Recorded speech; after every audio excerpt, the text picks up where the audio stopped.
Com a palavra o professor doutor Antônio Carlos Lopes, presidente da Sociedade Brasileira de Clínica Médica e dos Congressos.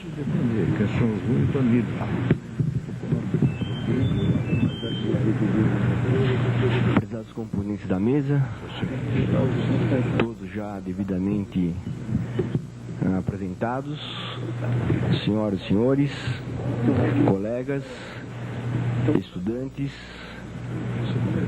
homenageados, Ronaldo de Carvalho, meu particular amigo, grande colaborador da Clínica Médica. É com muita satisfação que neste momento de abertura deste 7º Congresso Brasileiro de Clínica Médica, dessa feita envolvendo mais 3 outros eventos, nós encontramos pessoas de todo o país. Não poderia deixar de externar meu sincero agradecimento e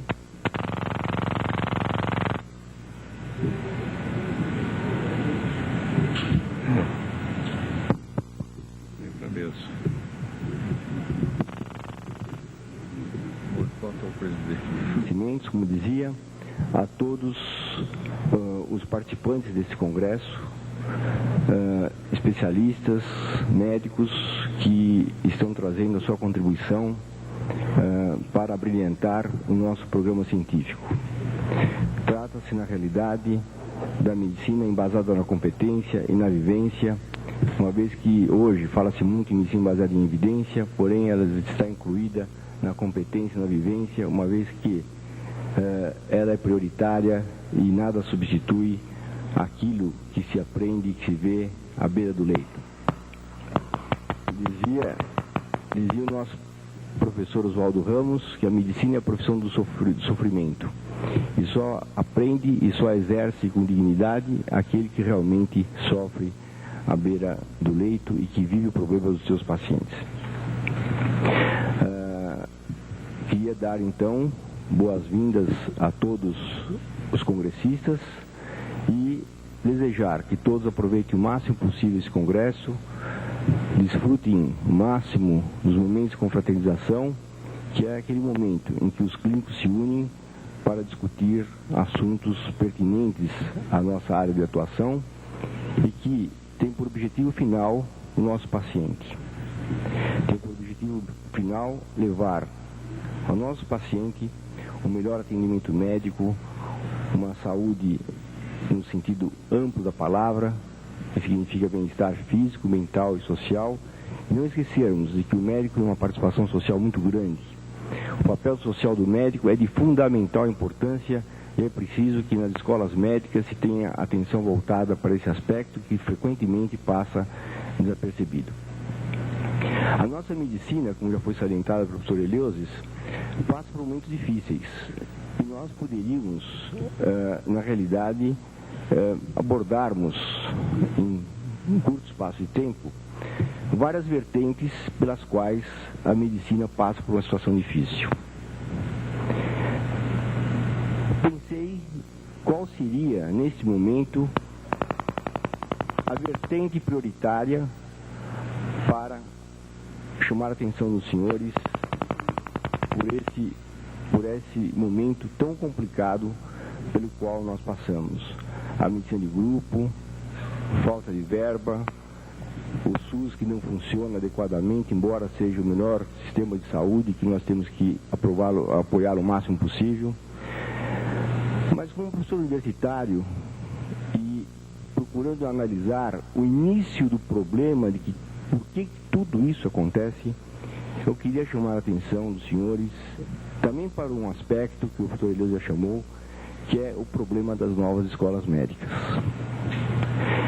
Infelizmente, tem sido criadas aqui no nosso meio, no Brasil, e particularmente no Cone Sul e mais ainda em São Paulo, escolas médicas fundamentadas exclusivamente em modelos que se apresentam no papel. O papel aceita tudo. Infelizmente, elementos do Conselho Nacional de Saúde possuem escritórios em São Paulo que fazem os projetos dessas faculdades e que depois eles mesmos aprovam no Conselho Nacional de Saúde e Educação. Isso é lamentável. Isso é lamentável. Volto a repetir, elementos do Conselho Nacional de Educação possuem em São Paulo escritórios que fazem os projetos das faculdades que vão ser abertas a preço de ouro para depois aprovarem em Brasília, lá no próprio Conselho. E seria necessário que alguma providência se tomasse. Eu aproveito a oportunidade de parlamentares aqui presentes, e meus amigos inclusive, para que realmente atentem para esse aspecto, porque isso tem um efeito dominó. Isso vai se refletir muito mais adiante em função dessa avalanche de médicos que se formam. Há uma proposta do governo em abrir escolas à noite, fazer com que as faculdades funcionem à noite, que precisa ter mais médicos, mais universitários no país. Concordamos, mas não na qualidade em que está saindo. Hoje o grande perigo de um jovem passar em frente a uma faculdade de medicina é ser arrastado para dentro, para pagar R$ 2.200 por mês. E entram com qualquer nota, através do vestibular, que não tem o menor critério de seleção. Então isso é muito importante. A medicina não é igual às outras profissões, em que o indivíduo tem quem confere a cada instante. Nas outras profissões, o procedimento é conferido a cada instante. Há tempo de se conferir o procedimento. Na medicina não há. Nós que exercemos a medicina à beira do leito e tomamos decisão, e o médico que não toma decisão não consegue exercer a profissão adequadamente, não consegue ensinar. E nessas escolas nós temos que falta tudo. Falta modelo pedagógico, falta estrutura acadêmica administrativa, falta titulação universitária. Lá prevalece o autoritarismo, lá prevalece a confraria.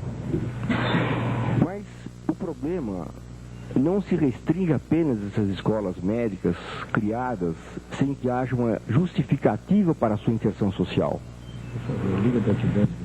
em que prevalece apenas o interesse econômico dessas universidades. E só para alertar os senhores, os parlamentares aqui presentes, nós estamos já com 2 escolas, com comissões do Ministério do Conselho Nacional de Educação, avaliando em loco essas escolas, para que sejam viabilizadas quando completar aqueles 6 meses que se assumiu como um tempo necessário para que não se abra mais escola médica no país. As comissões já estão aí e organizadas, e inclusive já vistoriando essas escolas, que não tem o que vistoriar, é um prédio, né? E estão aí indicadas daquela forma que eu já salientei, em que precisaria se tomar um certo cuidado, porque realmente é uma situação muito deplorável e que envergonha todos aqueles que exercem a medicina. E o que é pior ainda, professores universitários de escolas tradicionais, de escolas de alto nível, no momento em que se aposentam, vão trabalhar nessas escolas, relegando tudo aquilo que falavam anteriormente. Vão trabalhar, vão dar seu nome para essas escolas e vão compor o currículo, um currículo fantasma, que figura só no papel. Então, vejam, senhores, o problema que nós enfrentamos. Mas, como eu dizia, eu queria chamar a atenção dos senhores também para a necessidade de uma avaliação séria das escolas médicas já existentes. Nós temos escolas médicas particulares em que hoje podemos dizer que é do mais baixo nível, são do mais baixo nível. Não há titulação universitária nenhuma. Há ciúme dos alunos competentes que procuram um melhor aprendizado. Esses alunos não interessam essas faculdades. Filhos de professores recebem a prova em casa para serem aprovados. Não há titulação universitária e prevalece a confraria. Professores são indicados por amizade. E torna-se necessário que essa brincadeira com a medicina, com os alunos, deixe de existir. Alunos que terminam o curso de graduação e que não têm a menor condição de exercer a medicina e nem de aproveitarem a residência que vão fazer quando o fazem, porque nós sabemos que apenas 30% dos formandos têm acesso aos programas de residência. Muitos não conseguem aproveitar a residência porque não tiveram uma graduação nem mesmo razoável. Então, torna-se necessário que haja uma avaliação séria dessas escolas dessas fundações principalmente, onde há desvio vergonhoso de verba que devia ser aplicado no ensino e que na realidade esse dinheiro vai para o bolso de indivíduos interessados e que se dizem professores. E por falar em professores nessas escolas, é preciso que se diga que nós temos que considerar 3 tipos de indivíduos que exercem a função de ensinar nessas escolas. No primeiro lugar, ou que exerce a função de ensinar a medicina. Em primeiro lugar, os que são contratados para transmitir simplesmente conhecimento. Vão lá, transmitem o seu conhecimento, não há quem confira, né, esse conhecimento, não tem compromisso ético com a academia, não tem compromisso ético com o corpo docente e nem com a comunidade. Depois nós temos o professor, esse jamais envolvido com o aluno, com o paciente, com a evolução do paciente. Esse é o professor que nós temos. Porém não basta, a medicina não basta isso. Não basta ter o título de professor porque obteve de alguma forma. Professor na medicina, na realidade, tem que ser o mestre. Desculpe usar essa palavra mestre, mas ela é realmente insubstituível nos dias de hoje. Nunca foi substituída. O mestre é aquele que realmente escreve no coração do aluno. Aquele que se preocupa com a sua formação. E formação é muito mais difícil do que simples transmissão de conhecimento. Formação é complexa e a melhor maneira do professor, do mestre formar é através do testemunho da sua presença nas enfermarias e na sala de aula. E em particular ao clínico. O laboratório do clínico é a enfermaria. O laboratório do clínico é o ambulatório. Não é a pesquisa experimental. Fazemos pesquisa, é necessário para a carreira universitária, porém nós estamos vivendo também um outro problema em relação a isso.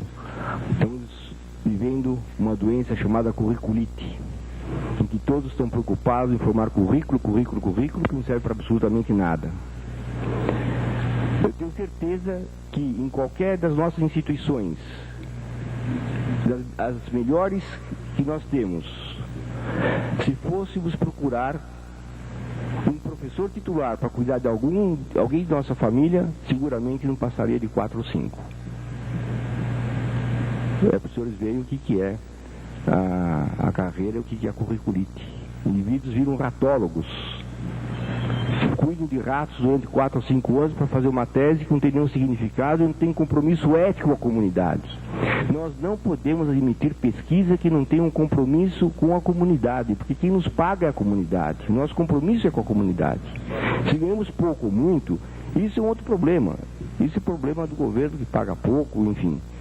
Mas nós não podemos fazer exercer uma medicina ou um magistério superior de forma inadequada, simplesmente porque nós não somos devidamente remunerados. Mas, além disso, dentro desse escopo em que estou procurando focalizar para os senhores alguns aspectos da medicina, nós chegamos então a uma determinada situação em que qual seria o grande problema que nós encontramos hoje dentro da prática médica a cada instante. Em primeiro lugar, a falta da relação médico-paciente. Quando fundamos a Sociedade de Clínica Médica, em 89, o professor Oswaldo Ramos, nosso grande mestre, dizia: você é louco em querer formar uma Sociedade de Clínica Médica. A ressonância magnética está aí mostrando o homem por dentro. Você vai querer palpar o fígado ainda? E eu disse para ele: pois é, doutor Oswaldo, se o médico mantiver uma relação médico-paciente e tiver um envolvimento humanístico na sua atividade profissional, jamais será vencido por uma tomografia ou por uma ressonância magnética. Isso é verdade, porque nós fazemos o diagnóstico em 70% das vezes pela anamnese, sem exame subsidiário e sem um exame clínico, inclusive. Então, a tecnologia jamais vencerá o médico. O computador vai vencer o médico? Não. Ou sim. O médico tecnicista, aquele que está preocupado com a última imagem na tomografia, será vencido. Porém, aquele que for humanista, aquele que mantiver uma relação médico-paciente adequada, que puser a mão no seu paciente, que o vê integrado na comunidade, ele jamais será vencido. Tomografia nenhuma mostra condição sociocultural, condição econômica, dinheiro no bolso.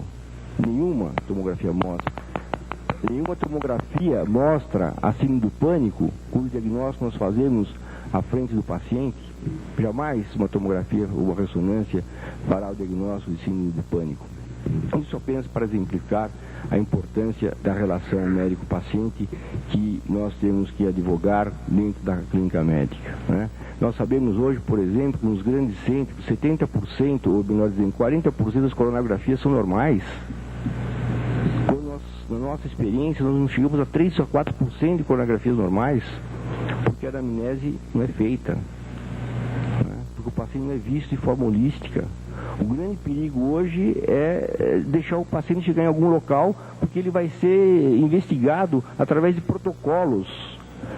Protocolo dor no peito. Chegou com dor no peito, não interessa nem se é herpes zoster. Vai seguir aquele protocolo que está sendo preconizado. E protocolo, infelizmente, é exatamente a consequência de uma medicina mal ensinada. O protocolo é a maneira de se engessar o médico em cima de algoritmos, quando o diagnóstico deve ser fundamentado na fisiopatologia, na etipatogenia e não nas semelhanças e não em folhas de papel, que parece muito mais guerra de índio, tanta flecha que tem, do que realmente transmissão de conhecimento. Na época de aluno, algoritmo era resumo de capítulo de livro. E hoje, em vista desse curso de medicina mal dado, né, passou a ser a folha que se encontra em todos os lugares. Mas por que não foi pedido esse exame? É protocolo, tem que pedir. Quer dizer, protocolo simplesmente mostra a incompetência do ensino médico e a incompetência do profissional. Eu posso tratar uma pneumonia sem nenhum exame, como posso pedir até uma ressonância magnética eventualmente. Então, não existe protocolo na medicina. Isso simplesmente serve para nós taparmos um buraco que a graduação vem criando ao longo desse tempo todo. Mas falei da relação médico-paciente e do humanismo na prática médica. Aspectos extremamente imbricados e ligados entre si. E outro aspecto muito importante que diz respeito à atividade do clínico é a não exclusão social no atendimento médico. Se é algo que pode ser mais constrangedor, algo que pode ser realmente traumatizante para quem exerce a medicina, é ver em certos locais a discriminação social no atendimento médico. Em grandes serviços públicos, os pacientes se dividem em dois grupos: os interessantes e os protegidos. Se não for um caso interessante, que vai levar à publicação de um trabalho depois, ou se não for indicado por alguém muito importante, esse paciente realmente fica sem assistência, ou uma assistência muito precária, porque os mais graduados não passam por esse paciente. E o pior ainda, nós vemos que a conduta, por exemplo, no hospital diferenciado, onde a medicina custa muito caro, é uma conduta diferente do que adotada no hospital escola pela mesma pessoa. Isso é lamentável. Então, exclusão social realmente é algo que nos magoa e que nos deixa revoltados quando vemos a conduta ser adotada em função das condições econômicas do paciente e da influência política que esse indivíduo possa ter dentro da comunidade. Digo isso com muita tranquilidade, porque na Escola Paulista de Medicina nós acabamos de inaugurar uma enfermaria de clínica médica que realmente é modelo para o país, onde os pacientes encontram lá televisão, frigobar, telefone, recursos todos os melhores possíveis para o SUS, e uma terapia intensiva semelhante a dos melhores hospitais, sala de procedimento para que o paciente seja atendido longe dos outros e um fique assistindo a agressão que o paciente recebe durante um procedimento, porque para o paciente é uma agressão, um gabinete dentário lá dentro, né? E que isso custou muito caro do ponto de vista econômico e que foi a doação o Dr. Ronaldo de Carvalho, aqui presente. Diga-se de passagem que o Ronaldo, nessa doação, disse claramente que não queria nenhum recibo da instituição para tirar do imposto de renda aquilo que estava doando. Porque, na sua opinião, tirar do imposto de renda significa desviar a verba e não doar. Doar tirar de si.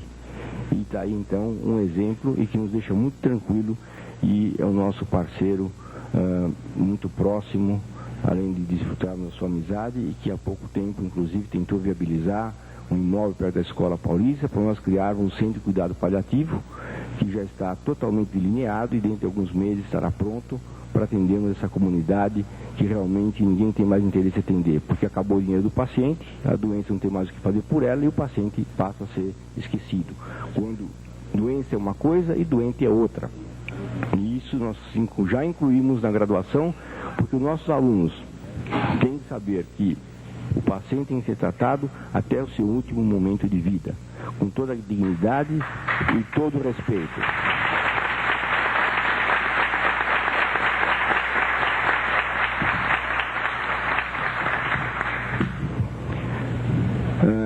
Realmente isso nos comove bastante e faz com que lutemos para que nós consigamos realmente concluir esse projeto dos cuidados paliativos, em que é fundamental que esses pacientes tenham uma morte digna e que sejam acompanhados até o final da sua vida, com todo o respeito e com todo o carinho que merecem, e isso está incluído na nossa graduação na Escola Paulista, né? É quando a medicina se identifica com o humanismo. A tecnologia está totalmente fora. Currículos tecnicistas não contemplam os cuidados paliativos. O cuidado paliativo está envolvido num currículo chamado humanista. E é quando ela se identifica com o humanismo. E nós temos então que mostrar para os alunos que doente é uma coisa, doença é outra, né? Quando eles ficam, e não adianta deixar isso para mais tarde, porque o aluno é como uma casa em construção. Se jogarmos tinta no reboque, essa tinta vai ficar para sempre. O reboco não perde mais a tinta. Então o momento de ensinarmos esses alunos é realmente na graduação, né? É sensibilizarmos os alunos através do testemunho da presença do professor, no que diz respeito à atenção que esses pacientes que não interessam a mais ninguém precisam ter, e que mais que devem ter ser um médico. Dizia o nosso professor Domingos Elácio que não existe doença não interessante, caso não interessante, existe médico desinteressado. Isso é uma verdade, porque se nós pegarmos um alcoólatra numa enfermaria, nós damos toda a medicina com ela, desde a neurologia, cardiologia, nefrologia, pneumologia, o que quisermos. A medicina inteira nós vamos com um paciente alcoólatra. Basta termos vontade de estarmos à beira do leito e ensinarmos. E hoje, infelizmente, o aluno incomoda a escola e o doente também, porque a atenção está voltada fundamentalmente para os ratos e animais de laboratório. E para encerrar essa minha fala, eu gostaria de salientar o último aspecto que está voltado ainda à atuação do clínico, que é a democratização do conhecimento. Ninguém tem direito de manter o conhecimento para si. O conhecimento tem que ser democratizado e divulgado. Ninguém tem o direito de ter medo que alguém possa saber mais ou tanto quanto. Porque se ele tiver esse medo, seguramente o indivíduo estará sempre por baixo. Então, a democratização do conhecimento faz parte do clínico. E eu digo isso porque toda consulta clínica é uma aula. Toda consulta clínica é uma aula. Nós temos que ensinar o paciente, nós temos que ensinar o aluno, nós temos que ensinar os familiares e assim por diante. Ao terminar então minhas palavras, eu queria externar meus agradecimentos novamente a todos esses nossos colegas que se prontificaram a ministrarem aulas neste evento, como já ocorre há praticamente 13 anos. Agradecer a todo o nosso staff da Sociedade Brasileira de Clínica Médica, em particular a Márcia, pela atuação brilhante que fez com que nós pudéssemos viabilizar esse encontro, que conta com 4.000 inscritos. E agradecer também a minha Escola Paulista de Medicina, a minha Unifesp, porque lá é onde eu aprendi a medicina, continuo aprendendo. Lá é minha casa e lá realmente nós encontramos um perfil de ensino que realmente muito nos anima, e hoje, talvez até mais do que antes, uma vez que o reitor, nesse momento, é o nosso colega de turma, o professor Ulisses Fagundes, para quem eu aproveito a oportunidade para prestar uma homenagem, e que tem lutado arduamente para tirar a escola de uma situação um pouco mais difícil, pela qual passou, aliás, todas as escolas passam, e que sempre tem nos dado bastante incentivo, apoio logístico nesse momento, porque não há condição econômica para isso, mas que realmente faz com que a Escola Paulista de Medicina mantenha esse perfil que nos foi legado por Jairo Ramos, por Alípio Correia Neto, e por Oswaldo Ramos e por outros, e que sempre que eu me refiro ao ensino médico, não posso agradecer a minha escola e agradecer a ela, estou agradecendo aos meus mestres, aqueles que me ensinaram a medicina, e que realmente faz com que tenhamos força para lutar em função dos nossos objetivos. A Escola Paulista nos dá, a Unifesp nos dá uma retaguarda muito grande e nos dá uma força muito grande para lutarmos em prol dos nossos pontos, dos nossos objetivos, e em função daquilo que nós achamos como deva ser a medicina nos dias de hoje. Muito obrigado pela atenção. Continuaremos agora com as homenagens dos congressos.